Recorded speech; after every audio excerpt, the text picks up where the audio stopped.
I am thinking about the Boston Celtics, and I've been thinking about the Boston Celtics for a while now. What is this team? Who is this team? We're around, what, the 20-game mark? It feels like a good time to check in on what they are. They've never lost more than 3 games in a row this year. They have yet to win more than 3 games in a row this year.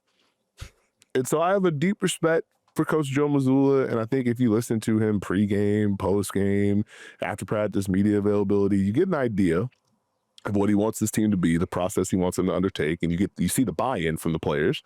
This is a team that competes. This is a team that gets after it. This is a team that can score. They can defend. They also can get scored on, and they can get deep in the clock, and they can get stuck in the mud. And you never really know which one it's going to be. They've beaten Cleveland twice. They've beaten Orlando twice. They just ended Detroit's streak. They have lost to the Brooklyn Nets at home. They have lost to the Utah Jazz at home. Nekias, do you know how many road wins the Utah Jazz have this year? Was it 2? 1. Just that one. Just that one. Just that one. At the Ainge Bowl. At the same token, they're 4th in offensive rating. 17 in defensive rating, which is a little bit of flip from last year, but they are up there. And I've been trying to figure out, what is the mindset? How does this team function? How they operate? They lead the league in the fewest turnovers per game a night. 11.8. Don't turn the ball over. We're not going to beat ourselves. We're going to take care of the ball. We are going to get shots up. If we make them, who knows? They're tied with the Knicks for 4th in the league in three-pointers made a night, about 15. 7th in the league in offensive rebounds per game, 13. 5th in second chance points at 17.7. And so I'm like, okay, we can generate these threes. We can occasionally get some buckets. We may move the ball. We're not going to turn it over. What are the easy baskets that they get? I know I'm going basic box scory, so sorry for you Vorpers out there. But Vorpers? They're 23rd in the NBA in fast break points. They're 28th in the NBA in points in the paint. And they're 23rd in the NBA in drives per game.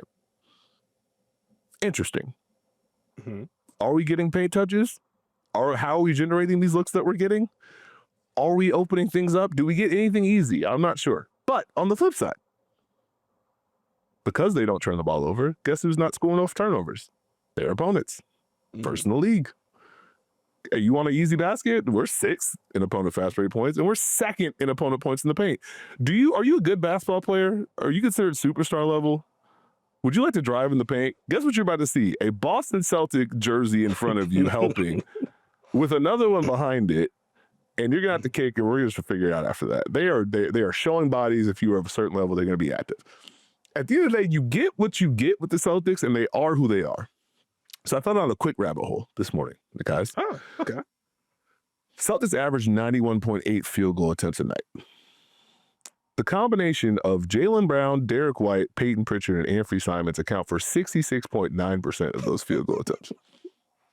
Even funnier is the fact that Jaylen Brown is shooting 54% on twos, Peyton Pritchard shooting 61% on twos, and Anthony Simons shooting 50% on twos and 40% on threes. What is this team? A bunch of bucket getters who I don't get it, but I get it. It's Jaylen Brown, it's Derrick White, it's Peyton Pritchard, it's Nekias, it's Anthony Simons, it's now Sam Hauser, now Jordan Walsh, and whoever they need that day. Have you seen? They have 13 guys that are averaging 10 or more minutes. Like, obviously, people go in and out of the rotation, but what? Yeah. But they are 4-2 with the starting lineup of Peyton Pritchard, Derrick White, Jaylen Brown, Jordan Walsh, and Nekias. So I don't know what they are. I know Jaylen Brown's ready. I know he's ready to get a bucket. I know he's trying to get after it. Do you want a funny combination, Nekias? Yes. So he's got a career-high 4.8 assists. He's got a career-high 6.8 free throw attempts, which if you watch the Celtics, he would like that to be much higher because on any drive, he would like to be at the free throw line because he believes he gets hit. Career-high 28.4 points a night. He's 6th in the NBA in drives per game. That's not the fun part. Leads the NBA in mid-range jump shots made. Shooting 51%. He done made 60 of them. He gets to a spot and it's going up. And I just feel like he's embraced the role. Now, how much Jaylen Brown have they needed Is that the right balance? Would you like less? Would you like more? I'm not sure. But if you have a mismatch, Jaylen Brown's going to find it. Jaylen Brown's going to attack it. I think that helps them. Mm-hmm. When I talked about kind of the bucket getters they have, right? They need those guys because they do get stuck in low clock scenarios from time to time. That ball can get a little sticky. The defenses switch, or hey, there's movement, but we're not guarding any of this. And so you can complain about maybe the Anthony Simons season, but hey, they need him to go get one every now and then. But back to Brown, I've liked the patience that he's shown on some of these drives, especially in pick and roll. I'm going to take the space. I'm going to engage. If I have a shot, I have one. If not, I'm going to keep going, see if I can get to the big, see if I can make a play. And so it's just, I'm trying to figure them out. Does it make any sense? I love how distraught this Celtics group has made you. And distraught probably isn't the right word. No, they're fun. A lot of positive things. Yeah, they're fun. I just don't know. I don't know what their thing is, and they have a thing, but I don't know what it is. Their thing is getting buckets and not being able to end possessions.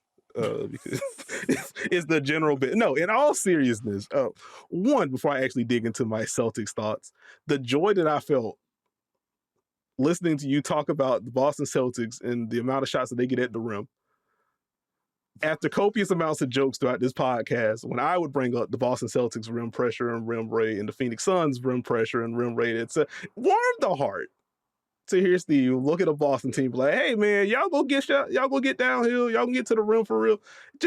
I just love that part. Now, as for the actual Boston thoughts that I have,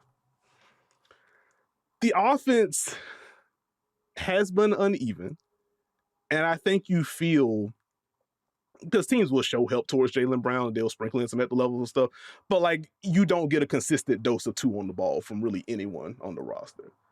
And I think without that, that's where you get into some of the sputtering if the bucket getter decides, actually, I'm going to look for a pass instead of the shot that I have. And it's like, oh, well, that wasn't really there. Now we got to swing. We are later in the clock than we want to be. The Celtics, I think, 28th in terms of average possession length this year, to your point about being in the mud and taking a lot of shots late in the clock. And it's like, okay, well, that isn't tough. Or that isn't ideal. And so then you get into these late clock scenarios, and the ball often finds Jaylen Brown, who, as you mentioned, is having a ridiculous mid-range shooting season. I went down my own rabbit hole this morning. Oh my. with the Boston Celtics. Because I'm just like, you know, we've talked about it on the podcast. We talked about it in the watch parties. I think we've both tweeted out clips of Jaylen Brown shot making this year. It's like, yo, he's getting a lot of buckets in the intermediate area, and like a lot of disrespectful buckets, honestly. Snatch back, I'm going to stare at you a little bit, and then I'm going to take this pull-up. It's just a lot of that from Jaylen Brown, right? So I was like, okay, he's knocking down a lot of mid-range shots. I know the volume and the makes are going to be up there. I'm sure the efficiency is going to be up there too. How difficult are these looks? And so went to the artist formerly known as Second Spectrum, because they also track like expected shot quality, based on where the shot's being taken, who's the defender, contest level, all the stuff. I'm not going to get into that deep into the weeds, right? Jaylen Brown converting 51% of his mid-range shots. You know what his expected efficiency on these shots are, Steve? Uncertain. 39%. Is that good or bad? Well, that number is not very good. He is outperforming. He's outperforming his mid-range shot quality by over 11 percentage points. Mm. There are only 5 players overperforming their shot quality by a larger amount on mid-range shots, and they all make sense. Ooh, can I guess one? Can I guess one? Is one of them Dylan Brooks? He is not. He hooping too, bro. He's Never up mind. there. He is up there, but he's not in the top. He's not in this top 5 list. Donovan Mitchell makes sense. Taking a lot of tough, a lot of tough shots. A lot of windmill gathers into the push shot. So Donovan Mitchell, number 1 on the list. Luka Doncic, number 2 on the list. Yeah, he just takes those like it's water. It's fine. Yeah, it's just gonna dribble 4 miles per hour. You're on my hip. It's fine. Up fake. Oh, there's a contest. I don't care about it. Here it is. Great footwork, etc. Keontae George. We've talked about his growth inside the arc this year, the drives in particular, but he's gotten a lot of mid-range buckets this year. Way to bounce back in that second game against Houston, because the first one we're not going to talk about, but that's okay. Zach LaVine. That makes sense. Yeah, that's on brand. Makes sense. Also, barely met the minimum threshold. I went minimum of 50 mid-range attempts. He was at 53, I think. So barely made it, but you look at his attempts, the fading jumpers, like it makes sense, right? Number 5, Kawhi Leonard. Which also makes... all these names track. I understand all these it. make sense. And now the kicker, Steve. Oh as my. those are the 5, outperforming their expected quality on those mid-range shots more than Jaylen Brown. Jaylen Brown has taken more mid-range shots than all of them. He is the only player of that group of 6 that has taken at least 100. Yep.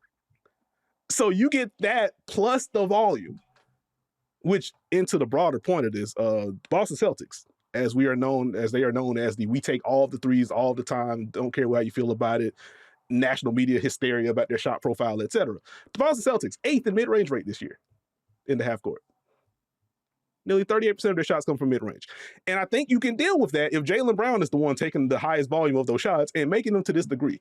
If that decreases at all, I wonder what that looks like. And in general, to kind of bounce off your overall point about their flow and what they're trying to get into offensively, if that is better, if they get the ball across quicker, if they flow into actions with more tempo, does that number just kind of drop by default in terms of the overall volume because they are able to puncture the paint a little bit more? Because not like their spacing principles are like bad or new or anything like that. No. I mean, I think it comes down to, one, they have multiple people who can get those shots. 2, there is a volume to this where Jaylen Brown is going to get opportunities. So even if it dips a little bit, how strong does the dip have to be to where you truly feel it? Because they have good concepts, they have good movement, they have good sets. When you watch them, you see what they're trying to do. Problem is they face a team that starts grabbing jerseys, starts denying passes, start switching, they're just deeper in the clock, there's nothing open. And so maybe it's their defense elevating just a little bit. Maybe it's getting some more cutting. Sam Hauser getting into a stronger groove so you can use them in slips, and now you get a rotation, and now we can kind of generate some shots that way. Like, it feels like there's a lever they can hit, but how do they get there? And is it, honestly, you know what, Nekias, as I'm thinking, is it just Derrick White does stuff? How have you felt about the Derrick White season?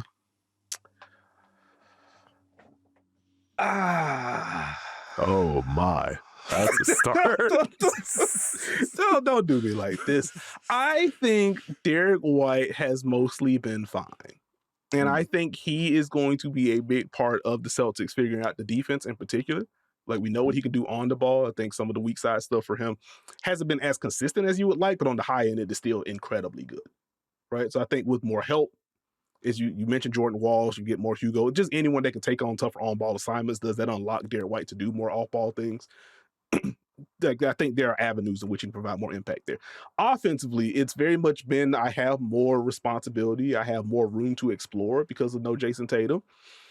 A lot more pull-ups for Derrick White. Those have not fallen to the degree that you would like for Derrick White. And so when you talk about, like, it helps that Boston gets back in transition so they don't bleed fast break points, stuff like that. But on the possessions where they aren't deep in the clock, and it's some of the early stuff, a lot of that is Derrick White. And it's like, that bleeds into why don't they generate rim pressure? It's like, well, yeah, one of your guards is taking a 28-foot pull-up right now. Like, that's just kind of how that works. So, like, that combined with no Tatum means Jaylen Brown is your number one. And again, you're not sending 2 to Jaylen Brown to the same degree that you would send that to Tatum. Like, you don't get the same attacking tilted defenses opportunities, or at least in terms of volume for Derrick White on that end. So, like, I think that's where you see the efficiency dip, and then thus you don't see the same offensive impact for him. Like, I don't think he's like worse as a player. Like, I think this context is different. The shots haven't fallen to the degree to offset the context changing. So, like, I'm not making the fringe all-star case for Derrick White this year. I guess is the easier way to explain that. But he is still a good basketball player.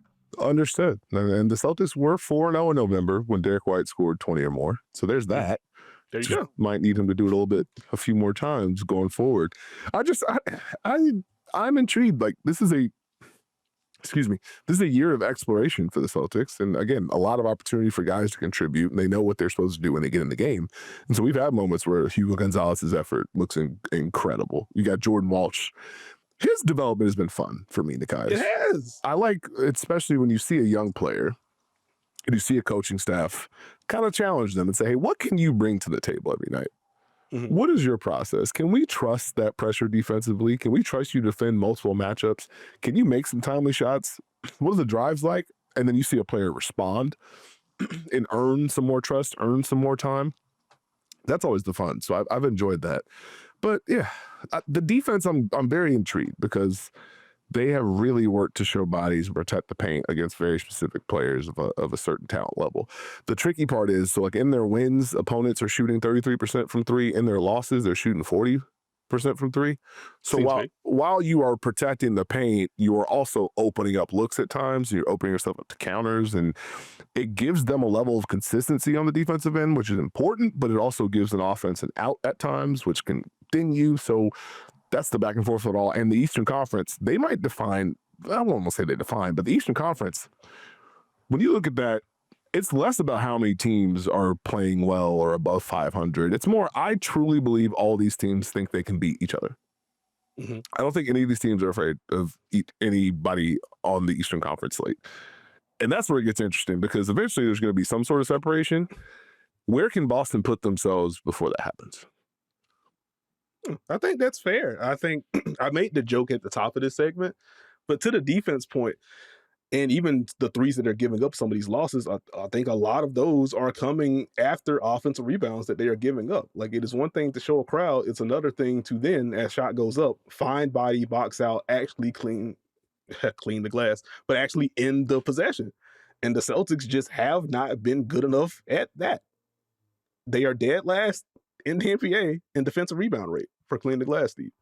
That's not going to get it done. As basic as that is, they were 10th in offensive rebound. They're 10th in offensive rebound rate. I think you alluded to that a little bit earlier, and that's where you get into Nekias, Keita, and even some of the guards and wings flying in and getting extra possessions for them. But like, I think that's going to be the lowest hanging fruit. Just can they generate more possessions for themselves?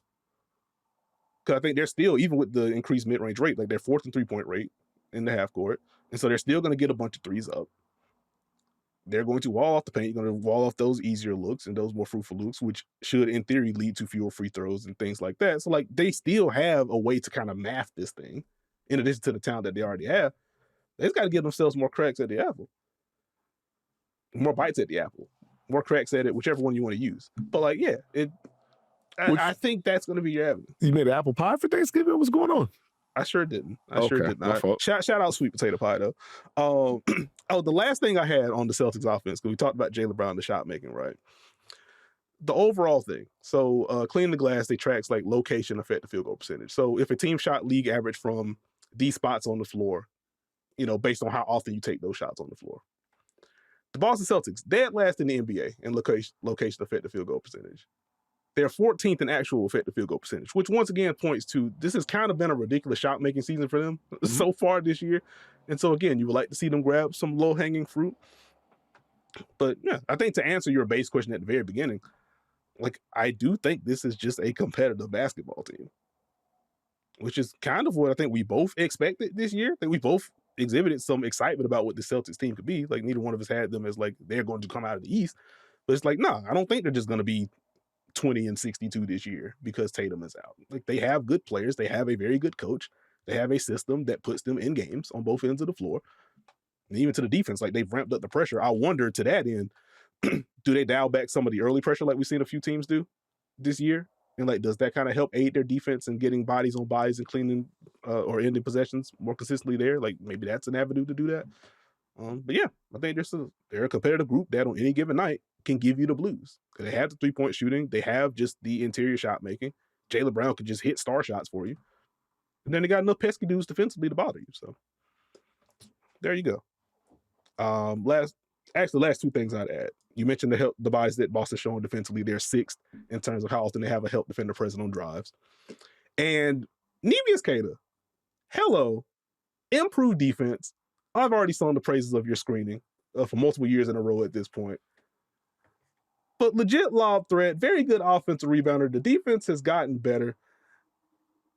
I don't know where he's going to land in the most improved conversation just because we have so many good candidates across the league.